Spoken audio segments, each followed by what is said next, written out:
When was the last time AIPAC took a position that deviated from Prime Minister Netanyahu? All the time. Name one. Okay. Let me go back and give a little history. If you want to do a deep dive on AIPAC, I don't. I want to do a shallow dive that gets... No, I'm not going to do a simple... There it is, the exact moment a US senator realized that he can't answer the simplest possible question. Ted Cruz claims with complete confidence that AIPAC, the American Israel Public Affairs Committee, one of Washington's most influential lobbying organizations, deviates all the time from the Israeli Prime Minister. But when Tucker Carlson asks him to name a single example, suddenly, Ted needs to give the entire origin story. Let me go back and give a little history. If you want to do a deep dive on AIPAC... If you strip out the dodge, you can see what's really happening. Ted's got nothing, and he knows that everyone else knows that he's got nothing. Don't. I want to do a shallow dive that gets... What follows is something genuinely rare in modern political media. A senator getting systematically destroyed by a member of his own political coalition who refuses to accept deflection as an answer. But I'm getting ahead of myself. Folks online who are in the fever swamp of terrified of AIPAC, and AIPAC... I'm not terrified of AIPAC at all.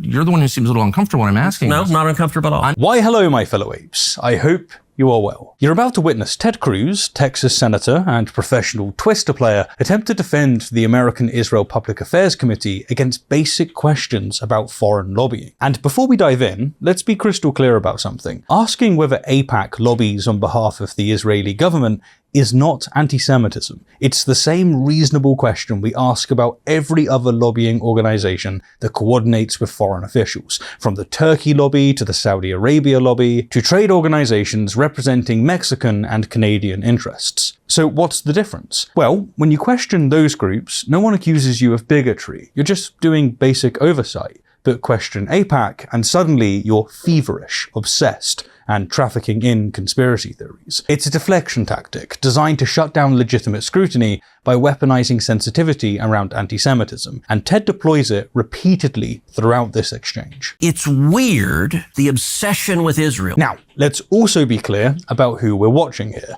Tucker Carlson is a far-right conspiracy theorist, a MAGA propagandist, and someone who spent years platforming white nationalist talking points. This is the replacement theory, but it was not a theory, it's a reality. Ted Cruz is, well, Ted Cruz. He's the same man that called the Obama administration the world's leading financer of radical Islamic terrorism. He's also a senator who, in 2020, led an effort by a group of Republicans to refuse to count Pennsylvania's electoral college votes. Neither of these people are good guys. But here's what makes this exchange so fascinating. Despite being a far-right philosopher in the same way that McDonald's is fine dining, Tucker actually performs real journalism here. He asks simple, factual questions and refuses non-answers. And that's worth studying, regardless of what you think of his politics, because it exposes how rarely this kind of sustained accountability actually happens in political media. I've never taken money from the Israel lobby, have you? So strap in, because we're about to watch Twister Ted learn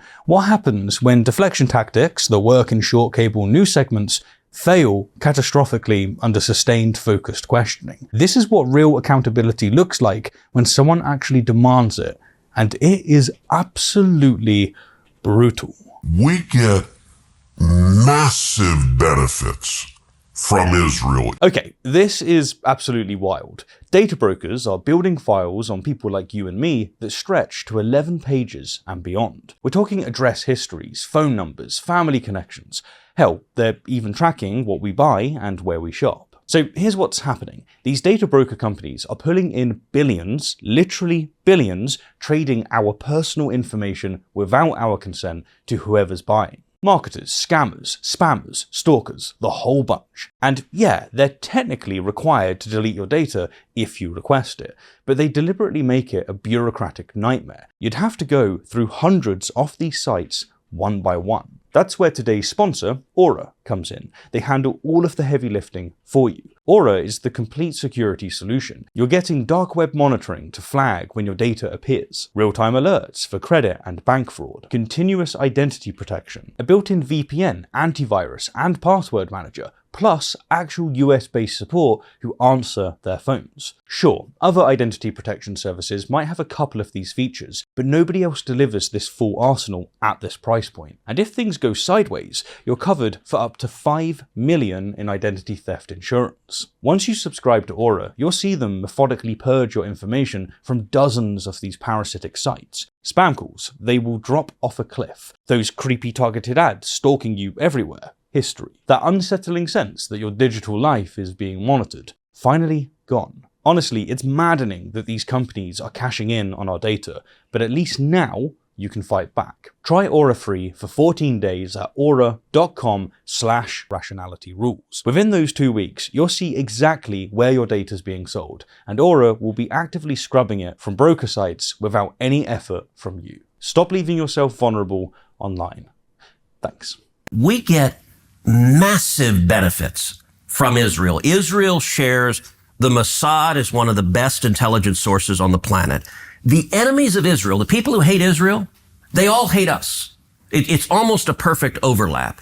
And so if we tried to recreate, if we're just trying to defend America, we tried to recreate the national security benefits of our alliance with Israel, it would cost, I don't know, $30 billion, $300 billion. We start off with Ted not describing the alliance, but selling it. Notice how he frontloads the indispensability, massive benefits, best intelligence, perfect overlap. Massive benefits, best intelligence, perfect overlap. This language is intended to position support for Israel as synonymous with defending America itself. And do you know what? That's useful optics for a senator who materially benefits from the US-Israel relationship. Whether motivated by genuine conviction or political calculation, arguing purely from self-interest wouldn't be persuasive. So Ted's move is to recast this as patriotic realism instead. In doing so, he transforms his later exaggerations into what sounds like hard-nosed security analysis. And when he says that the enemies of Israel hate us, the enemies of Israel, they all hate us. We're already encountering our first major fallacy, the false dichotomy. That's when someone presents two positions as if they are the only possibilities, when more may exist. Think about how this plays out in debates about policing. Someone might say, you must support the police unconditionally, or you want total anarchy in the streets. But hang on, you could support police reform, better training, improved accountability measures, community policing models, or any number of positions between those two extremes. The false dichotomy collapses all of that nuanced middle ground into a simplistic binary choice. What Ted is doing here is exactly the same pattern. He collapses every possible position on the Israeli-US relationship into just two options. If Israel's enemies are America's enemies, then either you support Israel and defend America, or you oppose Israel and side with America's enemies. By reframing the relationship this way, Ted makes it nearly impossible to question specific policies or military aid without appearing anti-American. So, let's test this claim. Does this perfect overlap between Israel's enemies and America's enemies actually exist? Turkey, a NATO ally, maintains strained ties with Israel. Saudi Arabia and the UAE kept close US relationships for decades before even considering normalization with Israel. India stands as a key US partner while historically backing Palestinian positions. China trades with both nations but pursues entirely distinct interests. Even Iran has maintained US-backed channels while remaining hostile to Israel. So no, the overlap isn't perfect. What Ted presents as a geological fact is actually geopolitical fiction, a convenient story that erases complexity to sell a predetermined conclusion. Building on the shaky foundation, Ted then throws out his cost estimate, and this is where things get interesting. The comment about what it would cost America without the Israel alliance, $30 billion, $300 billion, $30 billion, $300 billion, reveals another rhetorical technique at work, namely hedging, avoiding commitment by using vague, cautious, and non-committal language. You'll recognize this in everyday politics. Think of a senator asked whether they're run for president who replies, "I have no plans at this time." They haven't ruled it out, have they? They've just padded the answer with ambiguity to dodge the commitment while keeping every door open. By admitting "I don't know," Ted shields himself from scrutiny if challenged on specifics, while those huge, wildly shifting numbers still plant the impression of overwhelming value. He threw out two numbers separated by $270 billion and kept talking. $30 billion, $300 billion. $100 billion.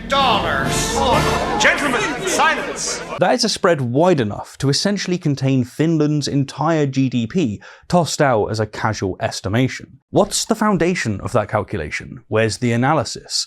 Because here's what Ted conveniently leaves out.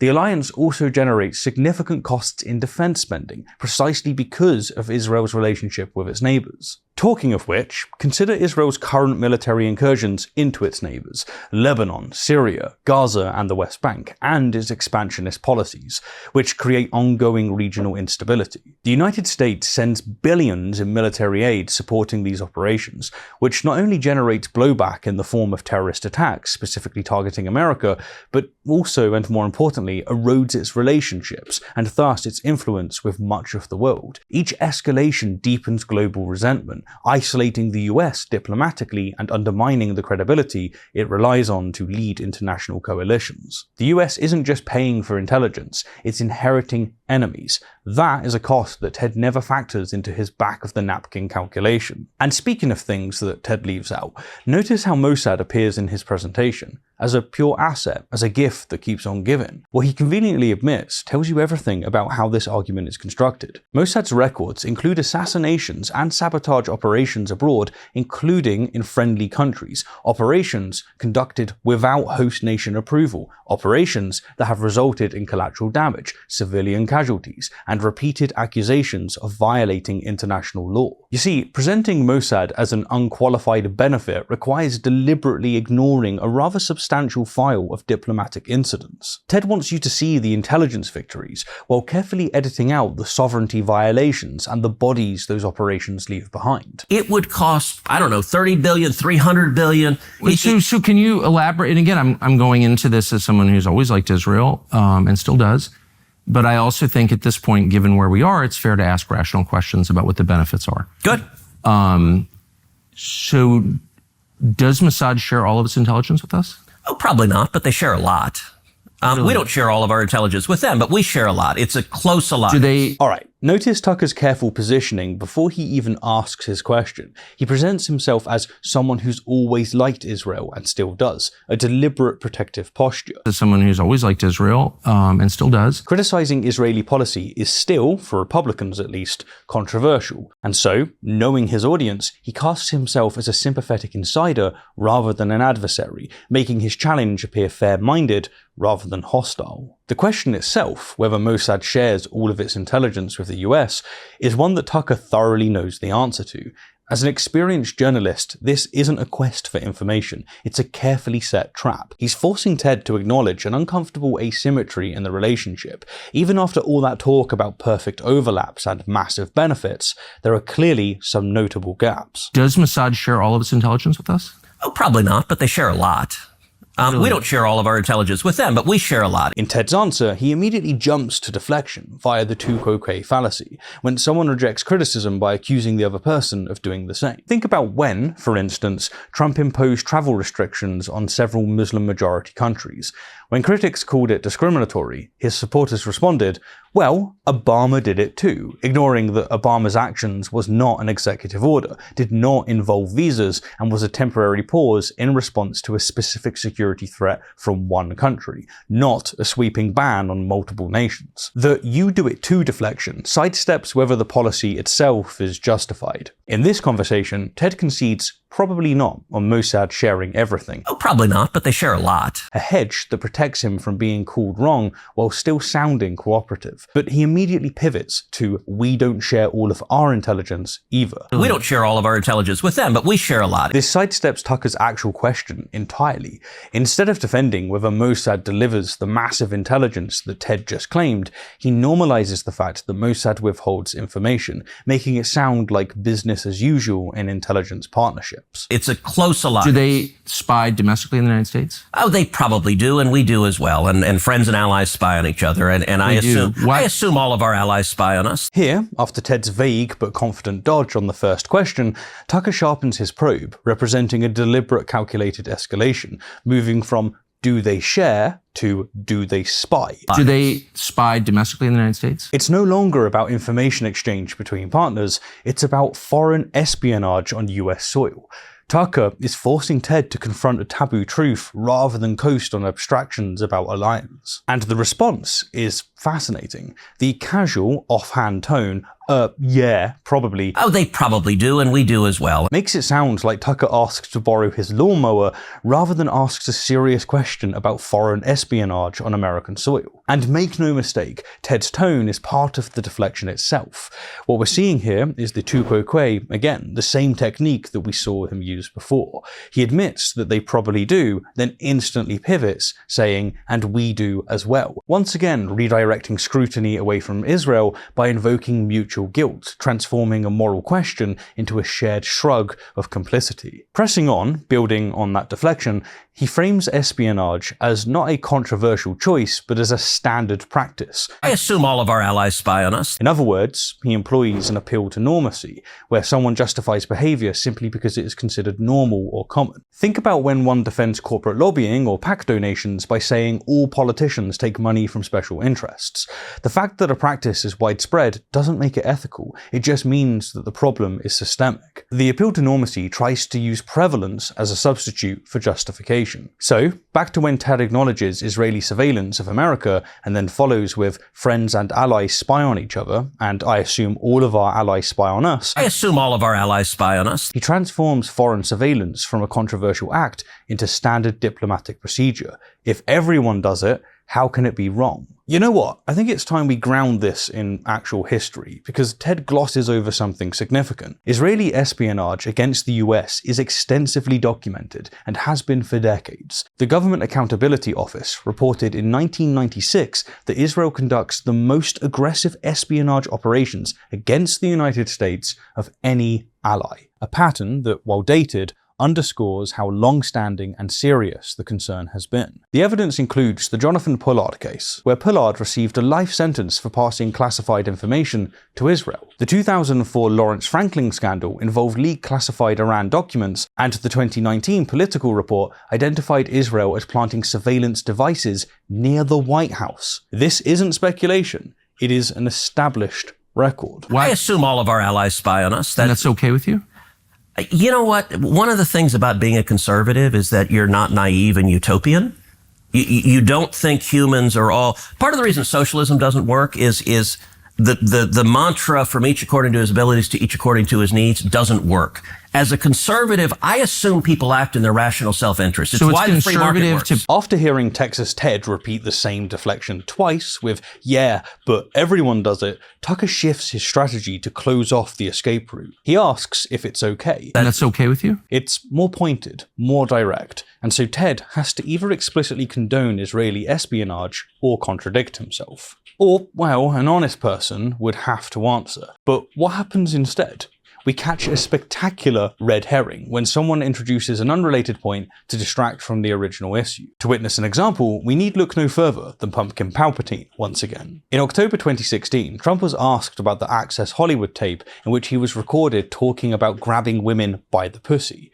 How did he respond? You brag that you have sexually assaulted women. Do you understand that? You know, when we have a world where you have ISIS chopping off heads, where you have, and frankly, drowning people in steel cages, I hate it, but it's locker room talk, and it's one of those things. It was mere deflection, introducing a different outrage to avoid accountability for the original. In this conversation, Ted, rather than addressing whether he finds Israeli spying acceptable, launches into a conservative monologue about socialism, utopianism, human nature, free markets, but none of it directly answers the question at hand. Socialism doesn't work is the mantra from each according to his abilities to each according to his needs. Is spying on America acceptable? By the time he's done rambling through ideology, you've almost forgotten what Tucker asked in the first place. And in the midst of all that rambling, by calling objections to espionage naive and utopian, being a conservative is that you're not naive and utopian. Ted is implicitly insulting Tucker. Whether intentional or not, this paints Tucker's question as childish, as the kind of thing that only an idealist or a fool would ask. It is a risky move from a fellow Republican, and an ad hominem at its heart, when someone attacks the person instead of addressing the argument. Think about when Greta Thunberg began her activism about climate change. Instead of addressing the science, critics attacked her personally, calling her a manipulated child, claiming her parents were exploiting her, questioning her mental health. A miserable child, a child that's been manipulated by adults. The attacks had nothing to do with climate data or her arguments, right? In this case, with Ted, rather than addressing a straightforward national security question, he transforms it into a culture war loyalty test, where rejecting foreign spying becomes evidence of softness or ideological impurity, which insults anyone outside of his particular ideological camp as hopelessly naive and irrational. As a conservative, I assume people act in their rational self-interest. So it's conservative to pay people to spy on you? It's conservative to recognize that human beings act in their own self-interest, and every one of our friends spies on us, and I'm not... Rather than let Ted hide behind conservative philosophy, Tucker cuts through the abstraction with a reductio ad absurdum, when someone takes an idea and pushes it to an extreme or absurd conclusion to discredit it. In the case at hand, Tucker applies a reductio sharply when he asks, so is it conservative to pay people to spy on you? The question traps Ted within his own vocabulary. If self-interest justifies Israeli spying, then by Ted's logic, America ends up paying for another country's self-interest, the exact opposite of conservatism. The contradiction surfaces in the very terms Ted hides behind. But the senator is very good at dodging, retreating behind his repeated platitudes about self-interest. This part of the exchange, in fact, crystallizes what will define their entire encounter. Put simply, Ted has established his escape route. Whenever a concrete question threatens, about spying, about reciprocity, about cost, he'll launch into the clouds of abstraction of markets, ideology, and human nature. Yet, Tucker's question is a tether, dragging him back to ground level where his generalities can't support their own weight. And every one of our friends spies on us, and I'm not... Do you like it? That's my question. I'm not asking whether they have motive to do it. Of course they do. I understand that, and by the way, I'm not mad at them. But you're an American lawmaker, so I just want to know. Hold on, I want to know your attitude. Yeah. You said that your guiding principle, in fact, the only principle, the only criterion. I said guiding, the overwhelming. I wouldn't say only. Is it in America's interest? Is it in America's interest for Israel to spy on us, including on the president? It is in America's interest to be closely allied with Israel because we get huge benefits for it, and you want to see the clearest... By this point, Tucker has watched Ted dodge and deflect repeatedly, so he does what any good interviewer does when faced with evasion. He restates the question, stripping away any ambiguity. Do you like it? That is my question. It's direct, simple, impossible to misunderstand. Do you like it? That's my question. And Tucker doesn't stop there. He anticipates Ted's next deflection and builds a fence around the question, making it harder for him to slip away. But of course, Ted seizes on the one small part of what Tucker said with, I said guiding, I wouldn't say only, in order to stall once again. Guiding, the overwhelming, I wouldn't say only. It's pedantic hair-splitting dressed as intellectual rigor. But Tucker is having none of it, demanding an answer. And the result?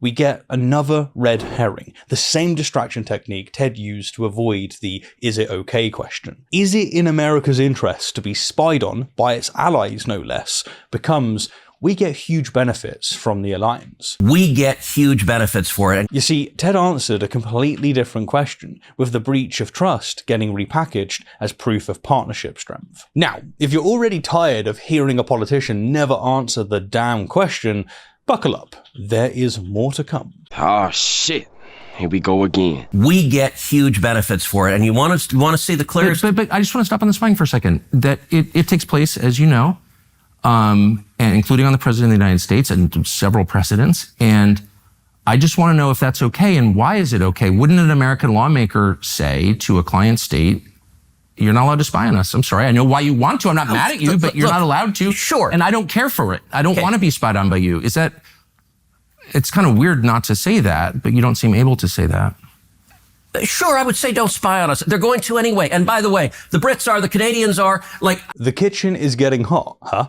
Tucker tries once more to pin Ted down, even modelling what a reasonable answer would sound like. You're not allowed to spy on us. I'm not mad at you, but you can't do it. I'm not mad at you, but you're not allowed to. Sure. And I don't care for it. By defining the moral baseline in advance, Tucker makes any deviation instantly obvious. It's like showing someone the answer key before the test. Their failure to match it becomes damning, and Tucker's tone stays calm throughout, which makes Ted's eventual dodge even more glaring. There's also a subtle dig here. Tucker reminds Ted that he is an American lawmaker, not as a credential, but as an obligation. Wouldn't an American lawmaker say to a client state, you're not allowed to spy on us? The message is, you, of all people, should be defending national sovereignty.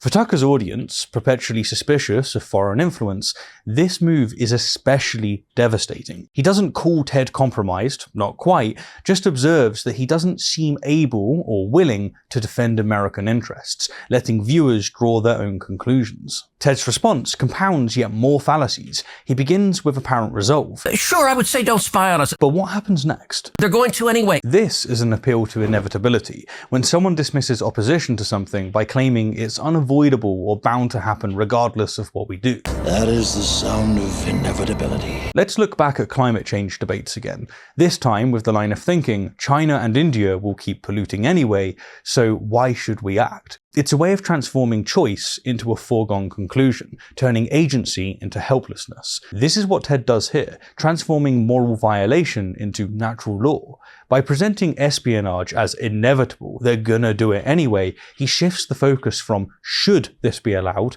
to can it be stopped? In an instance, we're not discussing principles, but accepting realities, not demanding respect, but acknowledging powerlessness. The Brits are, the Canadians are. Then comes the cascade of whataboutism, when someone deflects criticism by pointing to others supposedly doing the same thing, instead of addressing the original point. You know the trick. It might just be the tangerine tyrant's favourite tactic whenever he's criticised. For instance, when Trump was pressed on his respect for Vladimir Putin, a man known for ordering killings, he shrugged, "There's a lot of killers. You think our country's so innocent, do you?" I do respect him. Do you? But Why? Well, I respect a lot of people, but that doesn't mean I'm going to get along with them. Putin's a killer.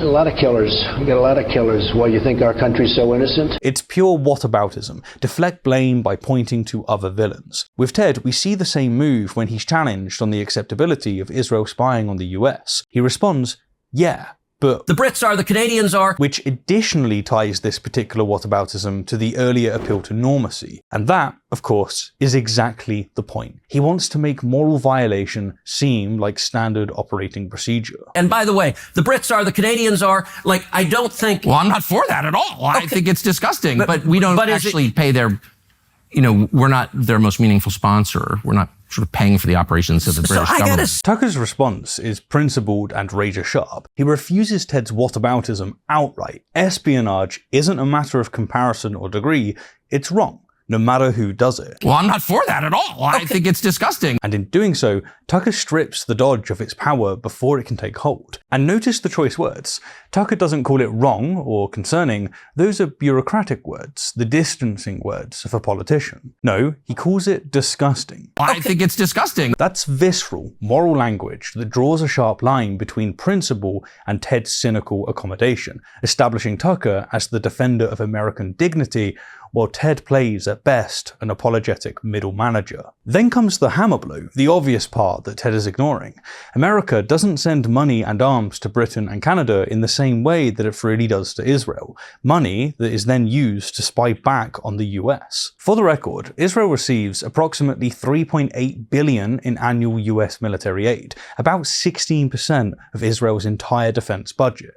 Britain and Canada, they receive no such comparable aid, instead purchasing equipment or sharing development costs. The relationship is categorically different, and Tucker will not let Ted hide that fact with yet another diversion. We're not sort of paying for the operations of the British government. So I gotta say, and this is, it's weird, we're talking about isolationists, the obsession with Israel. Why is Israel... The pattern here is getting ridiculous. Ted cannot respond to any of the pushback, and instead begins the usual tactic for defending Israeli policies, calling the opponent anti-Semitic. Now, I know that he didn't use those words explicitly, but by implying that criticism is weird and suggesting an obsession with Israel, he's clearly heading down that path. It's weird. We're talking about isolationists, the obsession with Israel. Knowing there is no longer any real defense that he can offer, Ted turns once again to the ad hominem. And it's also gaslighting when someone manipulates another into doubting their perception, memory, or sanity. Picture a situation where you point out that a team member's comment felt dismissive or biased, and your boss says something to the effect of, "You're just being overly sensitive. No one else had a problem with it." They immediately compare your reaction to others, implying that you're the problem. That's gaslighting. Here, Ted is calling scrutiny of US aid to Israel and its spying an obsession, pathologizing legitimate inquiry as irrational fixation. So, he's not just attacking Tucker, he's making Tucker question whether his concerns are even reasonable. The obsession with Israel. Why is Israel... Oh, I don't think I'm obsessed with Israel. Okay, but I think a lot of people are, and like the question, Israel spies on us. Well, so does every other country. Why are you mad at Israel? Tucker is having none of it. The moment Ted tries to pin obsession on him, he cuts in with a calm rejection, with his quick, measured interruption preventing Ted's framing from taking root. I don't think I'm obsessed with Israel. Okay, and by denying the label outright, Tucker forces Ted to redirect the accusation elsewhere. A lot of people are. A lot of people are, he says, which greatly weakens it. It's a small but vital move, maintaining conversational control, keeping the power dynamic tilted in Tucker's favor. And then Ted returns to his security blanket, his primary defense mechanism, whataboutism. Israel spies on us. Well, so does every other country. Indeed, when pressed for accountability, Ted generalizes until distractions disappear. When forced to address specifics, he retreats into universals. He's playing the same track on repeat, hoping that nobody notices. Not finished with the nonsense, Ted's follow-up question continues the gaslighting. Why are you mad at Israel? Notice what he's doing. Tucker hasn't expressed anger, and most critics of US-Israeli policy aren't motivated by rage. They've questioned policy, raised sovereignty concerns, and pointed out financial hypocrisy. But by characterizing critics as angry and emotional, Ted can dismiss their concerns as irrational rather than engaging with the substance. It's a classic "you're being too emotional" manipulation, making critics doubt whether their concerns are even legitimate. Israel spies on us. Well, so does every other country. Why are you mad at Israel? I guess, I'm hardly the one who's, I've never taken money from the Israel lobby, have you? It is getting nasty now. Notice how Tucker's tone moves from measured inquiry to visible irritation. He knows he's not going to get an honest response from Ted at this point. And so rather than letting the obsession insinuation settle, he calls into question Ted's financial backing. I've never taken money from the Israel lobby, have you? We were discussing who's emotionally fixated on Israel. Now we're examining who's financially compromised by Israel. And by moving to whether Ted is bought, Tucker has turned the implied insult back on him. Have you? That final question, have you, isn't really a question at all. Tucker knows the answer. It's a trap. Whether through research or preparation, he's aware that Ted has received life-changing donations connected to pro-Israel lobbying networks. The question's power lies in that foreknowledge. Tucker isn't seeking information, he's forcing a public acknowledgement. It's an ambush delivered with the casual tone of asking about the weather. I've never taken money from the Israel lobby, have you? Taken money from the Israel... From AIPAC. You've got to admire Ted's processing delay, or rather stalling tactic. His tone feigns confusion, perhaps even offense, but his mind is scrambling for the least damaging answer to a question he clearly didn't see coming and definitely doesn't want to answer. Seeing that Ted is looking for a way out, Tucker brutally clarifies, from AIPAC, closing the walls. From AIPAC. Now, any potential deflections Ted was thinking of will be hard to offer with Tucker having named a specific publicly documented organization. Make no mistake, Tucker knew exactly what he was asking, and now he's narrowing it from the general Israeli lobby to a specific, traceable, publicly documented entity. Taken money from the Israel... From AIPAC. So AIPAC raises a lot of money for me, but it's actually a misnomer because the people who raise money are individuals. Right. So it's not the PAC itself, but they're individual members who believe in the American-Israeli friendship and relationship. Tangent Ted cannot respond without invoking some form of fallacy, and this time it's a distinction without a difference, where an apparent difference between two things is claimed, but no meaningful or practical difference exists between them. Think about some large company accused of exploiting warehouse or gig workers. The company deflects by claiming that the workers aren't technically employees, but simply contractors or agency workers. Technically true, but the company still controls their pay, their hours, and their working conditions, making the distinction meaningless in practice. It's linguistic sleight of hand, changing the label without changing the reality. Here, Ted insists that donations come from individuals rather than AIPAC itself, attempting to dissolve an organised lobby into disconnected private citizens, repackaging its institutional influence as spontaneous grassroots support. But it's actually a misnomer because the people who raise money are individuals? Yes, individual donors write the checks,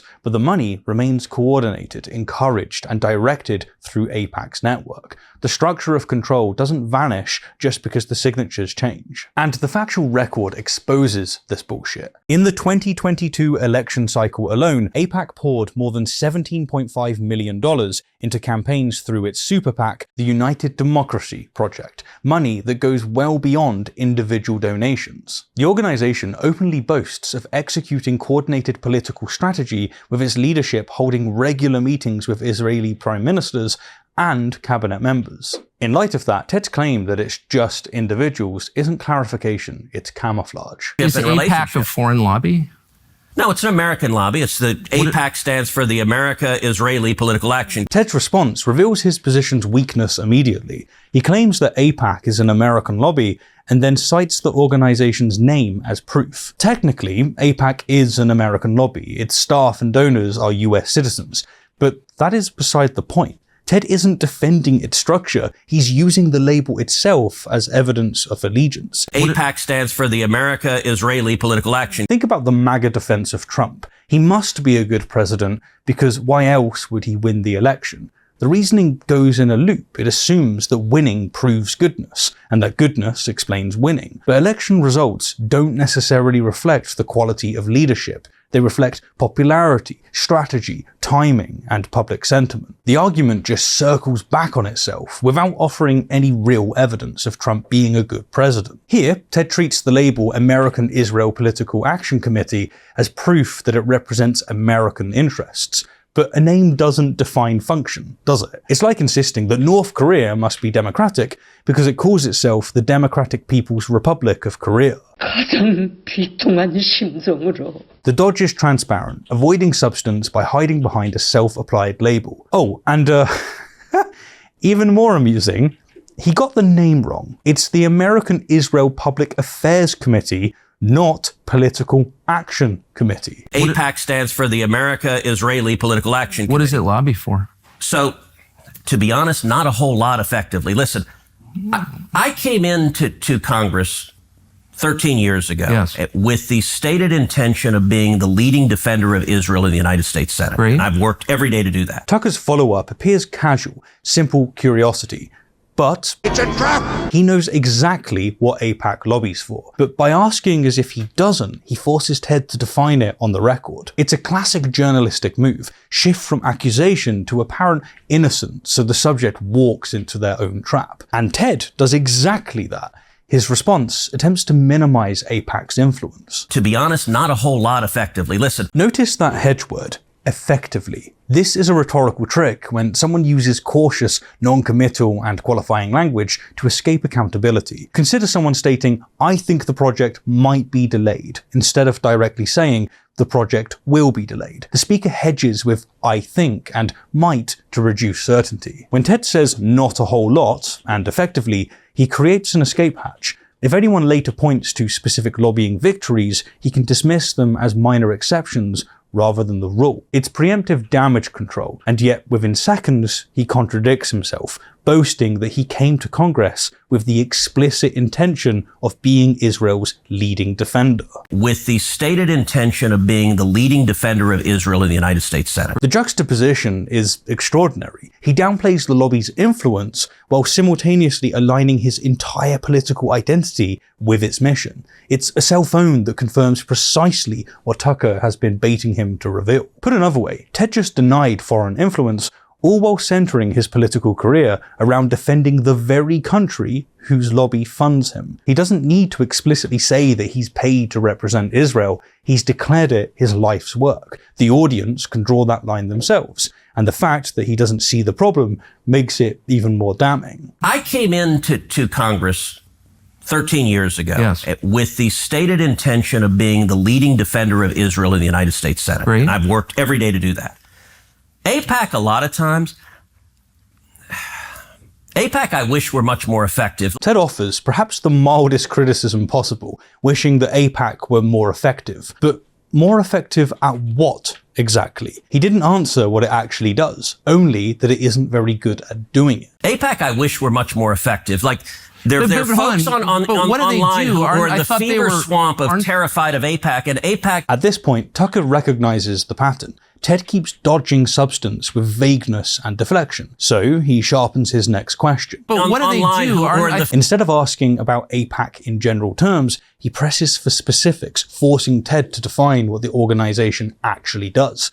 It's a smart move. The more precise the question, the harder it becomes for Ted to hide behind abstraction. In response, Ted poisons the well when someone attacks the credibility or character of critics to dismiss their arguments before they're even made. Think about dismissing critics of a film by saying the haters just can't handle a strong female character. Now, anyone with legitimate criticisms, be it pacing, scripting, acting, whatever it might be, gets lumped in with the misogynists. The well has been poisoned. Ted's fever swamp phrase does exactly this. He's characterizing all critics of AIPAC as diseased and hysterical. The fever swamp of terrified of AIPAC. The metaphor invokes imagery of infection and contagion, casting dissent as something sick that needs quarantining. By framing the criticism this way, he contaminates the source before any arguments can arrive. Now anyone, Tucker included, who questions AIPAC, risks being lumped in with this fever swamp. You see, it's not about addressing specific concerns. It's about making criticism itself seem suspect and illegitimate. The fever swamp of terrified of AIPAC, and AIPAC... I'm not terrified of AIPAC at all.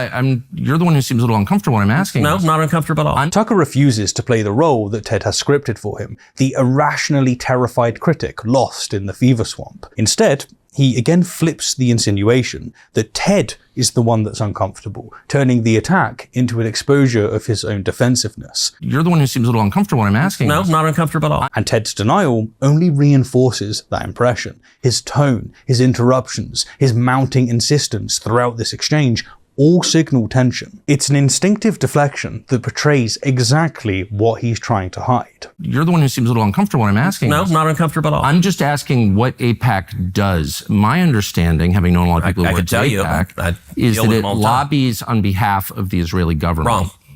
Oh, okay. It's objectively wrong. Notice the control dynamic here. This is key. Tucker reiterates he's asking for what AIPAC does, a request that couldn't be more straightforward. I'm just asking what AIPAC does. But Ted immediately interjects, I can tell you, attempting to seize authority over the exchange, to establish that he will define the truth in this conversation. My understanding, having known a lot of people who work at AIPAC. This time, however, Tucker doesn't yield. Instead of deferring, he continues speaking, calmly laying out his understanding of AIPAC's function. I can tell you, is that it lobbies on behalf of the Israeli government. Wrong. This subtle refusal undermines Ted's dominance bid and keeps the conversational power exactly where Tucker wants it. Then comes Ted's hard wrong, a dominance move designed to stop the conversation dead. Wrong. The repetition that follows, no, it is objectively wrong, adds a veneer of factual certainty to shut down Tucker's line of reasoning. Wrong. Oh, okay. It's objectively wrong. The aggression marks another significant shift in this conversation. Ted now recognizes Tucker as an adversary, not as a neutral interviewer, abandoning decorum for forceful contradiction. The factual record, however, undermines. AIPAC's own mission statement explicitly aims to strengthen, protect, and promote the US-Israel relationship. That's fine, of course, but the question lies in how that goal is pursued. AIPAC's annual conferences regularly feature Israeli prime ministers as keynote speakers. Its legislative priorities mirror Israeli government positions on Iran sanctions, military aid, and Palestinian policy, and leaked documents from 2009 revealed coordination with Israeli officials on messaging strategies. These consistent patterns contradict Ted's claim that AIPAC doesn't operate as a proxy for Israeli government interests. Wrong.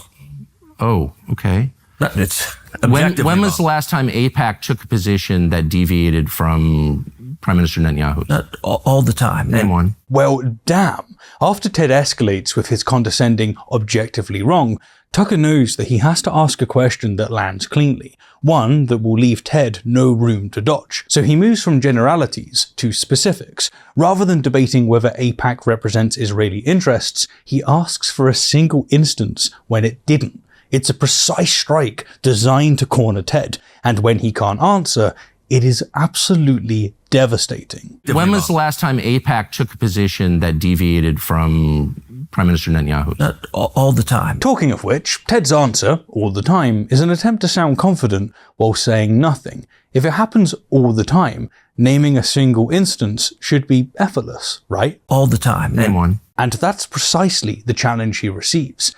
Name one. It demands specificity that Ted clearly doesn't have. And his silence says everything. When was the last time AIPAC took a position that deviated from Prime Minister Netanyahu? All the time. Name one. Okay. Let me go back and give a little history. If you want to do a deep dive on AIPAC, I don't. I want to do a shallow dive that gets... No. This is brutal. Ted attempts a total evacuation from the battlefield. Let me go back and give a little history, he says. Let me go back and give a little history. But before he can bury the exchange under a history lesson, Tucker cuts him off. I don't want a deep dive. I want a shallow dive. If you want to do a deep dive on AIPAC, I don't. I want to do a shallow dive. The message is essentially, no, Ted. How about you actually answer the damn question? It's a sharp escalation, stopping Ted from diluting the objection and forcing him to stay exactly where he's at his weakest. I want to do a shallow dive that gets... I want to get to the core question. AIPAC is lobbying for a foreign government. And I don't... Notice how Ted explicitly acknowledges what he's doing, rejecting Tucker's request like a child refusing to eat their broccoli. It's an open admission that he will not answer the straightforward question that's been posed. The dodge is no longer disguised as confusion or a need for context. It's outright defiance. And when Tucker tries to press forward with his question, one that's designed to prevent further obfuscation, Ted cuts him off mid-sentence, asserting control through sheer force of contradiction rather than argument. I want to get to the core question. AIPAC is lobbying for a foreign government. And I don't... It's not. It's lobbying for the United States. It is lobbying for a strong U.S.-Israeli relationship. Okay. So it's not, has nothing to do with the foreign government. It wants America and Israel to be closely allied. As seen, Tucker challenges this denial with yet another strong reductio ad absurdum.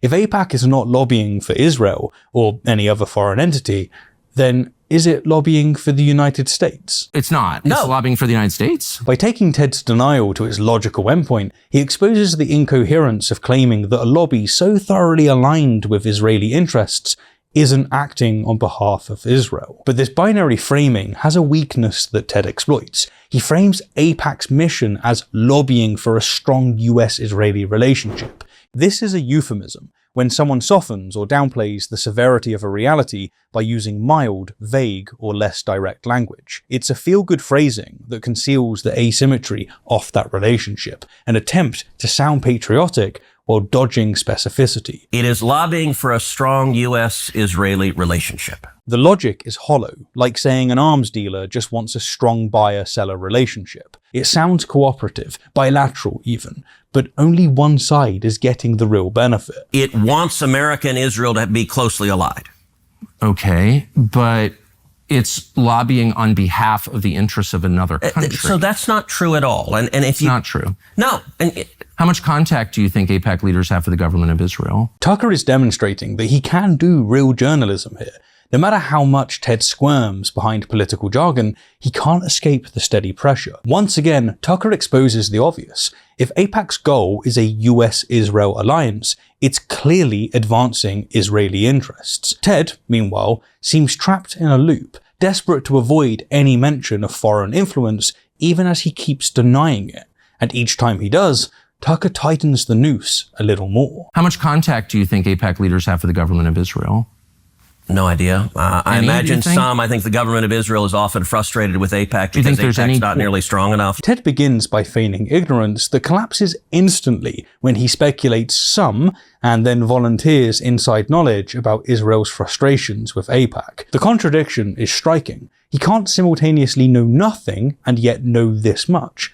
Can he? How much contact do you think AIPAC leaders have with the government of Israel? No idea. Later. The government of Israel is often frustrated with AIPAC because AIPAC's not nearly strong enough. What we're witnessing here is a rhetorical unraveling that undercuts the authority he's been projecting throughout the exchange. For a man who's spent years styling himself as Israel's leading defender in the Senate, and who's taken extensive AIPAC support, this claim of ignorance strains credibility far past the breaking point. He's bluffing, and the bluff is transparent. Further, and perhaps more critically, if AIPAC isn't trying to advance Israeli interests, then what exactly are Israeli officials frustrated about? This is simply incoherent. Ted believes the government of Israel is frustrated with AIPAC because the latter isn't advancing their interests enough. Israel is often frustrated with AIPAC because AIPAC's not nearly strong enough. Do you think there's any coordination between the government of Israel and AIPAC?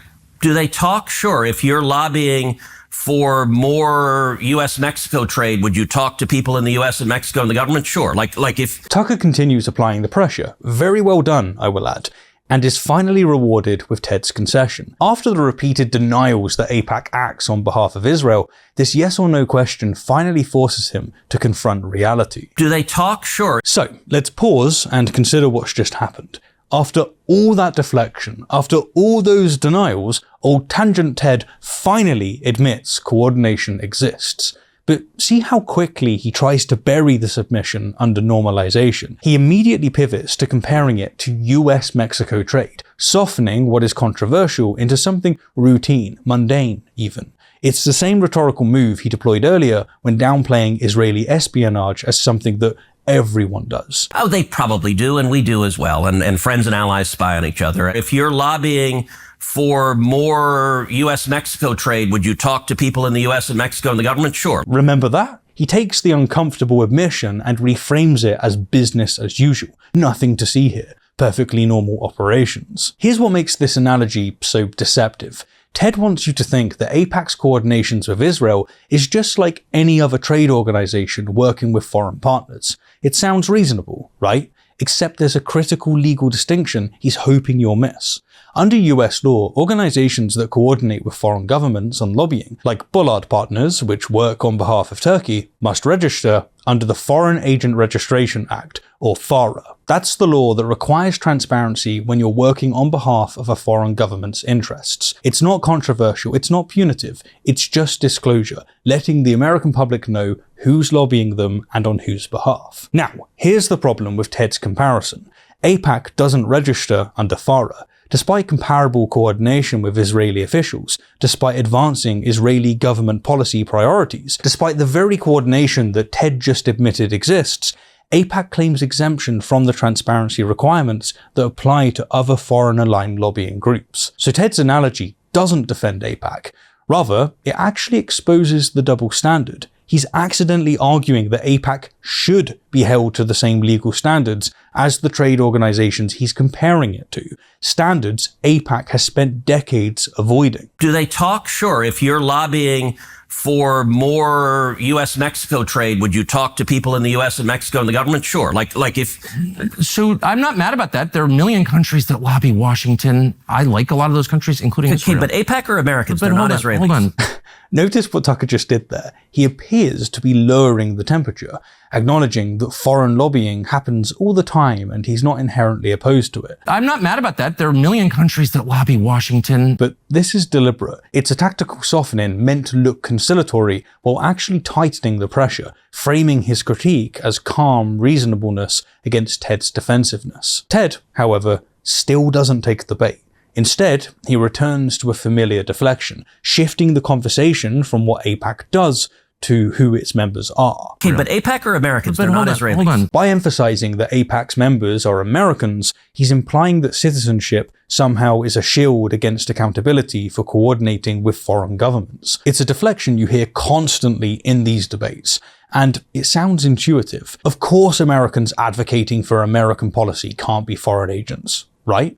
Except here's the problem. Citizenship is completely irrelevant to how this law works. Under the Foreign Agents Registration Act, FARA, remember, any American acting on behalf of a foreign principal must register. Let me give you two concrete examples so that this isn't just abstract legal theory. Paul Manafort, former campaign chairman for Donald Trump, was prosecuted in 2018 for a range of financial crimes, including money laundering and tax fraud connected to his lobbying work for pro-Russian Ukrainian politicians. While he wasn't directly charged under FARA, the Justice Department made it clear that he should have registered for his work on behalf of Ukraine. His US citizenship did not shield him from prosecution for related offences. And then there's Michael Flynn, a retired US Army general and briefly Trump's national security advisor, who had to register retroactively under FARA in 2017 for lobbying work tied to Turkey's government. Same story, American citizenship didn't exempt him from the law. And shh, okay?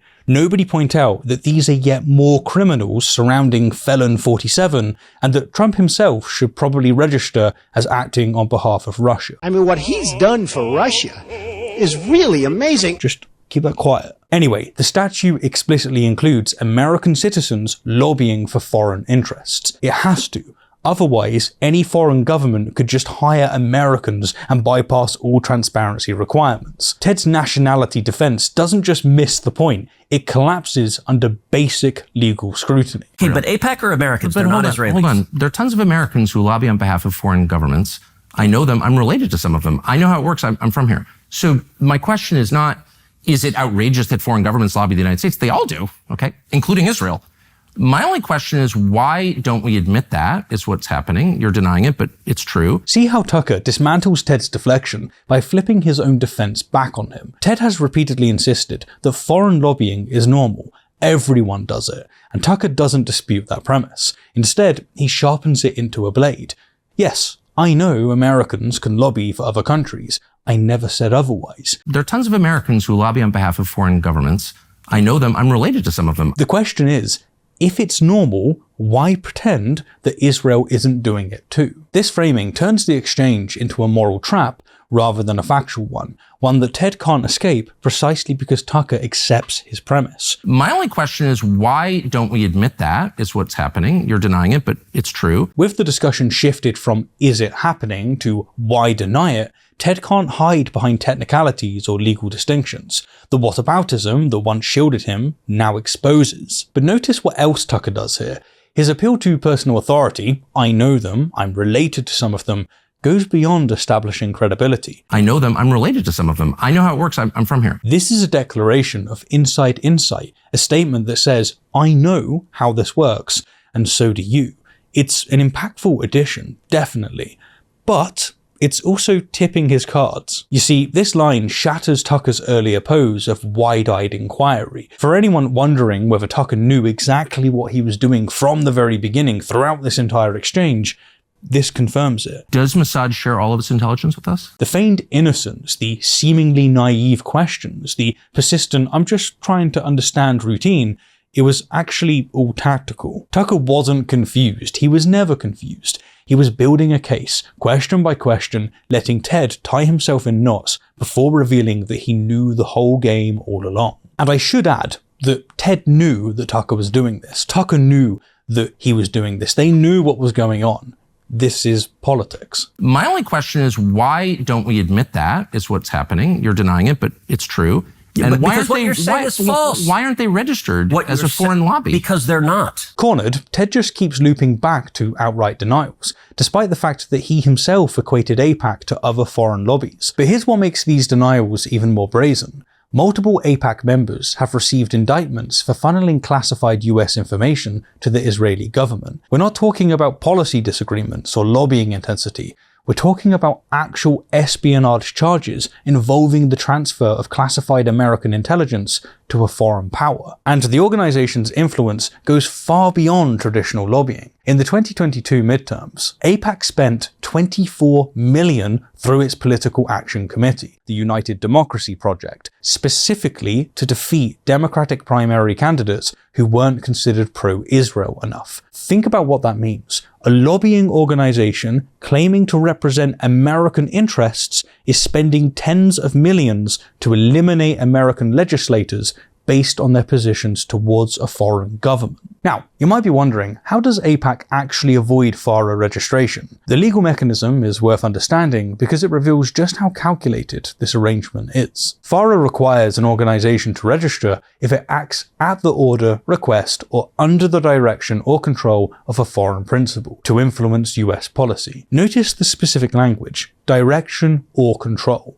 AIPAC's defense hinges on that phrasing. They argue they represent American citizens who support pro-Israel policies, not the Israeli government itself. Sure, they talk to Israeli officials, Ted already admitted that coordination exists, but they claim they don't act at Israel's request or direction. It's a technical distinction that allows them to coordinate with a foreign government while maintaining that they're not working for that government. Oh, and let's tie this up with a bit of AIPAC's history that I don't think that Ted would have included in his deep dive. If you want to do a deep dive on AIPAC, the part that shows that the arrangement didn't happen by accident. AIPAC emerged after its predecessor organization, the American Zionist Council, was required to register under FARA in the 1960s. Let me say that again. The group that became AIPAC was told to register as a foreign agent. So what happened? They restructured, rebranded, and created what became AIPAC, a new name and a new organizational structure specifically designed to avoid the FARA requirements their predecessor couldn't escape. This isn't ancient history or conspiracy theory. It isn't anti-Semitism. It's documented institutional evolution, a strategic transformation undertaken explicitly to manage the legal implications of foreign agent registration. AIPAC exists in its current form because its predecessor was designated exactly what Tucker is suggesting that AIPAC should be designated today. Why aren't they registered as a foreign lobby? Because they're not. They're not a foreign lobby. No, they're not. And this is that there's a fever swamp. Now that he's cornered on the registration question, Ted retreats to the familiar fever swamp metaphor. As before, when the facts offer no cover, he pathologizes dissent instead. It's not coincidence, it's reflex, a defensive pattern now fully exposed. There's a fever swamp. Look, it's not a fever swamp. These are very reasonable questions, and you've accused me of being obsessed with Israel, which I'm not. I actually haven't. I've said and of being isolationists feverish about it, which I'm not at all. And now, Ted denies having called Tucker obsessed with Israel, despite very clearly implying it earlier in this very conversation. This is just more gaslighting. The problem for Ted is that Tucker's composure throughout this entire exchange nullifies the attempt. The steady restraint, the refusal to take the bait, it's brought Ted to the brink of looking completely out of control. Ted's aggressive denials and repeated deflections look increasingly desperate when contrasted with Tucker's calm. And you've accused me of being obsessed with Israel, which I'm not. I actually haven't. I've said and of being isolationists feverish about it, which I'm not at all. I find it's a very tender spot when you ask it, and I don't know why. This is masterful. Tucker calls out Ted's visible sensitivity directly, making the defense pattern itself part of the discussion. By labeling the reaction as a tender spot, he's signaling to the audience that Ted is avoiding the substance of that question, that something about the topic makes the senator unusually uncomfortable, unusually irrational. I mean, we know that it's actually pretty standard irrationality from Ted, but, the conservative audience don't necessarily see it that way. It's a very tender spot. And it's devastating precisely because it deepens the focus. We're no longer talking about AIPAC's registration status or foreign lobbying. We're now talking about Ted's inability to address these questions calmly, turning his evasiveness into the very evidence Tucker needs to make his case. It lobbies on behalf of the Israeli government. Wrong. Oh, okay. All right then. we'll stop the interview at this point, as it basically just goes in circles from here on. Ted accepting coordination. Coordinate? Do they talk with them? I don't know what they do. To denying it seconds later. They're coordinating with the government. You know that that's true. That is not only not true, that is false. And then on to yet more evasion. It's a simple question. Are AIPAC's goals shaped by the goals of the Israeli government? And I'm just going to ask you a question straightforwardly. And if you say no, I think we both know that's not true. Hey, are they shaped by? The pattern continues on and on. So let's step back and take stock of everything that we've witnessed. First, to give credit where credit is due, Tucker Carlson executed a masterclass in adversarial interviewing. He established credibility preemptively, making it impossible for Ted to dismiss him as biased. His questions forced Ted to keep conceding ground that made the next question unavoidable. And brilliantly, he turned Ted's own defenses into weapons. When Ted said foreign lobbying is normal, Tucker agreed and then asked why we can't admit that Israel does it too. Is it outrageous that foreign governments lobby the United States? They all do, okay, including Israel. My only question is, why don't we admit that? The final move, calling out the tender spot, made Ted's own behavior the evidence. Tucker completely exposed Ted's psychological inability to confront the topic at all. It's a very tender spot when you ask it, and I don't know why. Tucker may be a far-right arsehole, but next to Ted Cruz, he is a far-right arsehole next to a gaping void where a spine should be. Which brings us to the second noteworthy thing.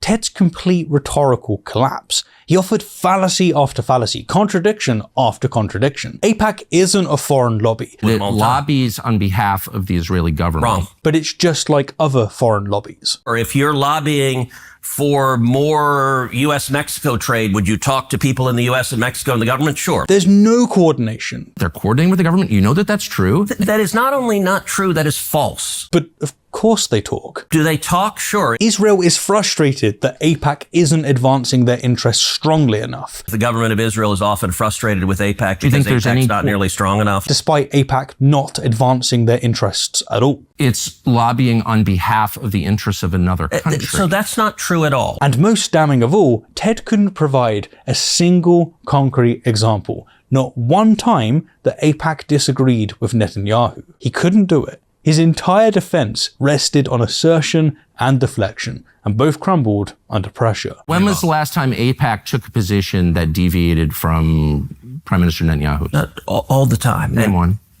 Okay. Let me go back and give a little history. If you want to do a deep dive on AIPAC, I don't. I want to do a shallow dive that gets... No, I'm not going to do a simple... The sad truth is that most politicians survive interviews through the techniques that Ted deploys here. Deflection, false equivalence, pathologizing criticism, strategies that work remarkably well in standard cable news formats where hosts move on quickly, but they fail catastrophically under sustained, focused questioning from someone who actually listens to the answers and builds follow-ups from the contradictions. What Tucker demonstrated here isn't revolutionary. It's just journalism, good journalism. Ask simple questions, listen to the answers, ask follow-ups, let the evasions speak for themselves. And that, ultimately, is the lesson. Bullshit crumbles under basic follow-up questions. The problem isn't that politicians lie, it's that interviewers let them. I've never taken money from the Israel lobby, have you? Anyhow, as always, thank you kindly for the view, and an extra special thank you to everyone who supports the channel, including today's sponsor, Aura. Without your backing on Patreon, the odd PayPal donation, and the help of sponsors, videos like this simply wouldn't exist. It takes a tremendous amount of time to research, write, record, and edit each video. And our team, who you can probably hear in the background clacking on their keyboards, couldn't do it without you. On this note, if you're willing and able to support us, then please find our Patreon and PayPal link below. Every little goes a really long way. Thanks.